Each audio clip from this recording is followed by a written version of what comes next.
నమస్తే. మేము కొండగట్టుకైతే వచ్చేసాము. ఇప్పుడు ఆర్చ్ కూడా వచ్చేసింది చూడండి. ఆర్చ్‌లో నుండి లోపలికైతే వెళ్ళిపోదాము. ఆర్చ్ నుండి లోపలికొచ్చిన తర్వాత అయితే మొత్తం ఇలా ఉంది. చాలా క్రౌడ్ ఉన్నట్టుంది. పర్వాలేదు. అంటే వెహికల్స్ అయితే ఉన్నాయి. మేబీ ఇది ఎర్లీగా వచ్చాం కాబట్టి ఇంకా క్రౌడ్ పెరుగుతది కాసేపైతే. ఇక్కడ వెహికల్స్‌కి అయితే పూజ అనేది చాలా ప్రధానం ఇక్కడ. చాలా నమ్మకంతో చేయించుకుంటారు. ఆ వెహికల్స్ అన్నీ ఇక్కడ పార్క్ చేస్తే అయ్యవార్లు పూజ చేస్తారు. పూజ కోసం టికెట్ తీసుకోవాలి. పార్కింగ్ తర్వాత కొంచెం పైనకొస్తే ఇలా టెంపుల్‌కి దారనమాట. చూడండి ఆంజనేయ స్వామి ఆర్ట్స్ అన్నీ కూడా వేశారు బండరాళ్ళ మీద. చాలా అందంగా ఉన్నాయి. ప్రధాన ఆలయానికి దారి అని చెప్పి ఇలా రాసుంది.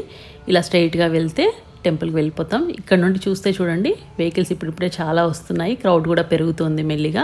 మేము ఇదివరకు కూడా పుష్కరాల టైంలో వద్దామని చెప్పి టెంపుల్ దగ్గర వరకు అయితే వచ్చాం. బట్ రాలేకపోయాము. బికాస్ ఆఫ్ ద క్రౌడ్ మళ్ళీ తిరిగి వెళ్ళిపోయాము. ఈసారి ఫ్యామిలీతో వచ్చాము. ఇంకా అప్డేట్స్ ఇస్తాను చూడండి.